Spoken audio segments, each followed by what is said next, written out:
Bismillahirrahmanirrahim. Assalamualaikum warahmatullahi wabarakatuh.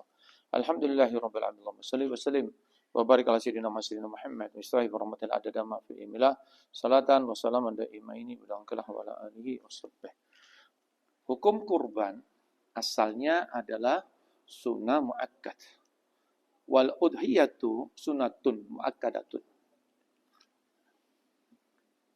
Wala tajibu al-udhiyatu illa bin nazrih.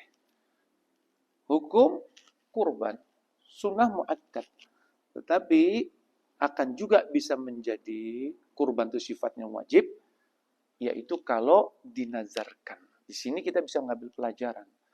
Amalan sunnah yang hukum aslinya sunnah akan bisa meningkat hukumnya menjadi wajib kalau dinazarkan.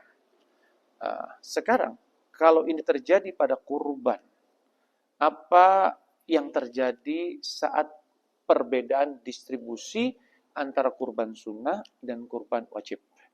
Kalau kurbannya kita niatkan sunnah sebagaimana hukum asal, maka hasil penyembelihan dari hewan kurban tersebut, kita sebagai pengkurban atas nama yang kita mengkurbankan, bisa mengambil sebagian daripada hewan kurban tersebut, sebagian wajib diberikan kepada fakir miskin, dan sebagian boleh diberikan sifatnya hadiah. Hadiah ini siapa saja bisa menikmati, termasuk orang kaya sekalipun. Tetapi kalau kita sudah menganggap kurban kita ini kita menazarkan, maka kurban tersebut menjadi kurban wajib. Sehingga kalau kurban kita kali ini, katakan kita menazar kurban, yang dimana kurban tersebut setelah kita nazar menjadi wajib, maka hasil penyembelihan tersebut, kita sebagai pengkurban yang menazarkan tersebut, sama sekali tidak boleh mengambil hewan kurban tersebut untuk kita konsumsi. 100% untuk seluruhnya fakir miskin. Nah, di sini ada terjadi perbedaan pendapat ulama, yaitu tentang daripada bagaimana kurban tersebut yang secara tidak sengaja dalam berniat kita bisa menjadi kurban tersebut sifatnya wajib. Salah satu di antaranya ada kaul pendapat ulama, jika kita mengatakan saat menyerahkan kurban, kita mengatakan seperti ini adalah kurbanku, yang dimana ini paling sering terjadi di masyarakat. Kita mengatakan ini adalah kurbanku, atau ini aku jadikan sebagai kurbanku, atau aku jadikan ini sebagai kurbanku dan sebagainya, tanpa mengucapkan sunnah, maka sebagian ulama mengatakan ini adalah wajib. Tetapi sebagian ulama juga mengatakan, yaitu seperti Imam Al-Qulyubi, maka ini tidak menjadi wajib. Hanya kenapa? Karena sifatnya hanya sebagai tabaruk saja. Sehingga walhasil ini terjadi perbedaan. Ada yang pendapat menjadi wajib, ada yang berpendapat tidak menjadi wajib. Nah, untuk kehati-hatian, yaitu mari sekarang kita biasakan, walaupun ada terjadi perbedaan pendapat ulama tersebut, mari sekarang kita biasakan, kalau memang benar-benar kita niatnya ini kurban, ini sunnah, maka kita tinggal tambah saja, ini kurban sunnah saya.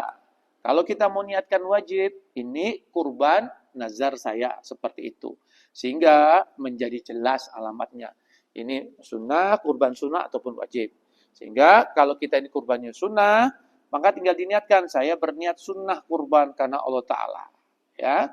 Tapi kalau kurban kita ini kita niatkan nazar sehingga menjadi wajib, maka kita akan berniat, saya berniat fardu kurban karena Allah Ta'ala. Atau saya berniat kurban sebagaimana yang dinazarkan karena Allah Ta'ala. Sehingga jelas alamatnya. Jadi tinggal tambahkan saja seperti itu. Karena ini sangat berpengaruh sekali terhadap pendistribusian daging tersebut. Seperti itu. Ada hal lain yang menyebabkan kurban tersebut sifatnya otomatis menjadi wajib. Yaitu apa? Tatkala kita mengkurbankan, yaitu atas nama orang yang sudah meninggal dunia, almarhum atau almarhumah, maka otomatis kurban tersebut menjadi wajib. Sehingga orang-orang pun tidak bisa menikmati hewan kurban tersebut. Dimaksudkan orang-orang tersebut adalah yaitu kecuali fakir miskin.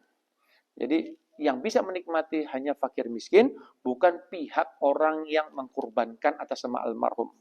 Imam Ghaffal berkata, ketika ulama membolehkan berkurban atas nama orang yang sudah wafat, maka tidak boleh lagi seorang pun untuk memakan darinya. Bahkan harus disedekahkan semuanya kepada fakir miskin. Sebab daging kurban itu telah terjadi atas namanya. Maksudnya nama almarhum atau almarhumah yang kita kurbankan. Maka untuk memakannya, kita yang mengatasnamakan itu, untuk memakannya, itu apa sahabat? Harus membutuhkan dapat izin daripada orang yang kita atasnamakan, almarhum. Tetapi kan tidak mungkin, karena dia sudah meninggal dunia.